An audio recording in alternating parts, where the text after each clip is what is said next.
Republicans are planning to counter-program the Democratic convention this week. President Trump will campaign in key battleground states, while Joe Biden and top Democrats make the case against his re-election.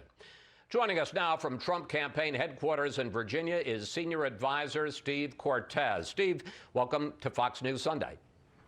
Good morning.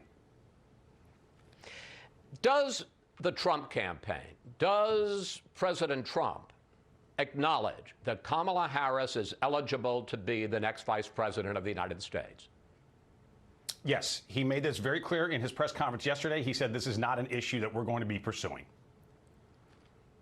On the other hand, he didn't strike down the claim, and I'm asking you about that because he once again yesterday was offered the opportunity to dismiss the false claim that because her parents weren't immigrants, or were immigrants rather, that she is not eligible to run even though she was born in the state of California. Here is the president this week on that subject. I heard it today that she doesn't meet the requirements. And by the way, the lawyer that wrote that piece is a very highly qualified, very talented lawyer. I have no idea if that's right. I would have assumed the Democrats would have checked that out before she gets chosen to run for vice president.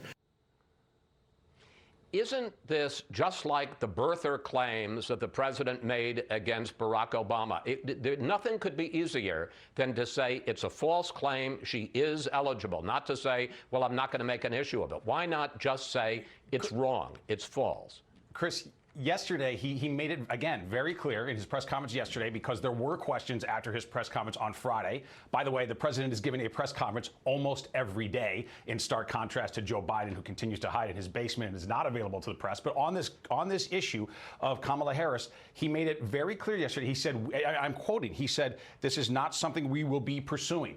He never brought this up. The campaign never brought it up. Members of the media have asked him about it, are trying to create a controversy that simply doesn't exist. I'm just going to press it one more time. You can accuse me of being one of those media people.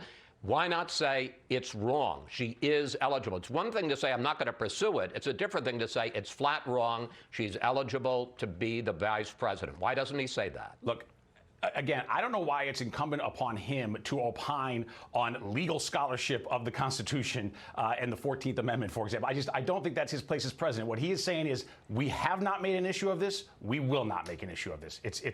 It's a non-starter from our point of view, for the president and for the campaign. Let's talk about a different issue. Your real problem with Kamala Harris, which is that you say she's too far to the left. You heard me discuss that with Governor Murphy, but I want to put up some other aspects of her voting record. She walked back support for Medicare for all to include private insurers as part of the plan. As California Attorney General, she supported the death penalty, and as Attorney General, she resisted interceding in police officer shootings of citizens. Steve, none of that is far left.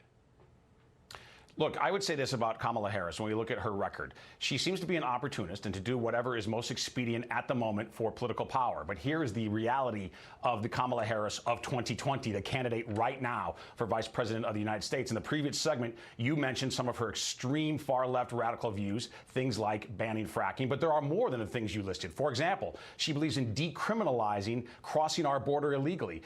Those who would trespass into our country will no longer be sanctioned by rule of law. She is in favor of confiscating the most popular rifle in America, mandatory confiscation. This is, and I know you mentioned the GovTrack data, so it's not just my opinion. That is a data-driven model that says for the year 2019, she was the most liberal member of the United States Senate, even to the left of Bernie Sanders. Her nomination, in our view, completes the complete radical takeover of the 2020 Democratic Party. The Democratic Party today is not your parents' or your grandparents' Democratic Party. It does not represent the interests of blue-collar workers in this country, and it doesn't represent the interests of people who have traditional values in this country. All right, let's switch to the other big subject that's being talked about right now, which is mail-in voting. Democrats argue that President Trump opposes mail-in voting and is making it harder for the Postal Service to deal with this surge of mail because he thinks it would hurt his re-election. Here's the president this week. Two of the items are the post office and the $3.5 billion for mail-in voting. Now, if we don't make a deal, that means they don't get the money. That means they can't have universal mail-in voting. They just can't have it. Steve, isn't that a classic example of voter suppression? No, it is not, and I'll tell you why. First of all, these are two different issues.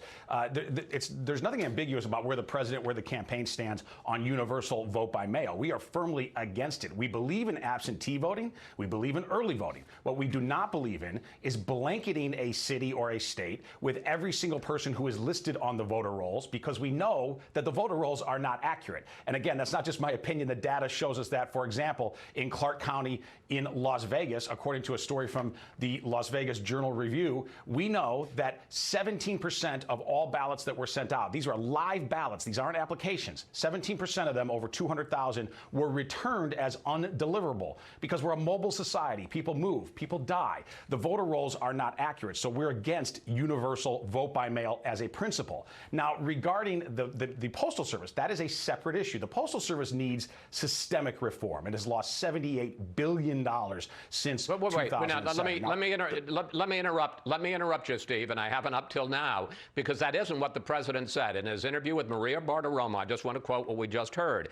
If they don't get the money, that means they can't have universal mail-in voting. I understand issues with the Postal Service, but he is specifically saying he's linking the money to the Postal Service for universal mail-in voting. And that raises this question, because the Postal Service, because of its money problems, has just made a bunch of changes. They have eliminated overtime. They have taken hundreds of mail sorting machines out of operation at a time when you're going to have a new crush of mail from mail-in voting. And it isn't just mail-in voting, Steve, because it's also, as Governor Murphy said, people aren't getting their Social Security checks. People aren't getting their drugs in the mail. But isn't the president, at a time when the mail is more important than ever for an election, why not make it easier for people to vote, not harder? Well, here's the answer, Chris. He is willing to, because that's not all he said on Friday about the postal system. He also said in his press conference, and again, he continues to make himself available on a near constant basis to the media, the exact opposite of what the Biden campaign and Joe himself are doing. He also said in his press conference then on Friday, when questioned about this, he said he would be willing. He has already offered $10 billion of additional aid to the postal system if the Democrats will come to the table and make a deal. He was asked, would he go all the way up to the $25 billion that the Democrats want? And he said yes, if they come back to the table with the tax cuts that the president wants for American workers and the relief he wants for those who are jobless and still looking. So, I mean, that answers your question. He said yes, he is willing to make that deal. But well, let me ask this. It doesn't matter. But Chris, it doesn't matter how much money the post Democrats office are saying. But Democrats are saying, you know what, maybe we won't do it as part of the bill. We'll just do a bill to bail out the post office because it's so important that people be able to vote mail-in, Chris, between now and November. Would the president support that as a separate package?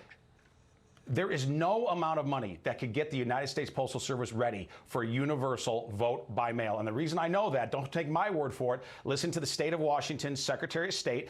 Those who are in favor of this universal vote by mail often point to the state of Washington as the symbol, as the example of what we should be doing nationwide. The Secretary of State of the state of Washington says it takes 5 to 10 years to build the capacity to suitably do it. They're now advocating to try to do this in 5 to 10 weeks. That won't work. Okay. One final question. You'll want to answer this one. Traditionally, when one party holds its convention, the other party and the nominee for the other party goes dark. That is not what President Trump is going to do this week. Put this map up on the screen. He's going to barnstorm the country this week, traveling to 4 potential swing states. Question, why is the president doing it, and why does he think that he's going to be able to break through when there's all of this media focus on the Democratic convention, as there will be on the Republicans next week? Right. Chris, listen, this entire week, starting today, starting this morning, we are really flooding the zone, taking our message to the American people. We're all over the Sunday shows, both the campaign folks as well as the president himself, while Joe Biden and all of his surrogates have chosen to ignore the Sunday shows on the eve of their convention. And I have no doubt, by the way, when we see their convention, that it's going to be quite a show. I really call it the Wizard of Oz convention because there will be a lot of Hollywood glitz and showmanship. But if you look behind the curtain, there's a feeble and corrupt man behind there. What the president's going to do, in contrast, is go to places like Wisconsin, the place that Joe Biden is snubbing, take our message to the American people and act like a commander-in-chief, somebody who just solidified a historic pact internationally, somebody who is growing jobs back and industrial production back domestically. He's going to go to the border in Arizona on Tuesday and show that we are serious about locking America's front door. Steve, I promise you I'm going to break in. Thank you. Thanks for your time this weekend. And next weekend, I promise we'll be previewing the GOP convention. Thanks, Steve. Thank you.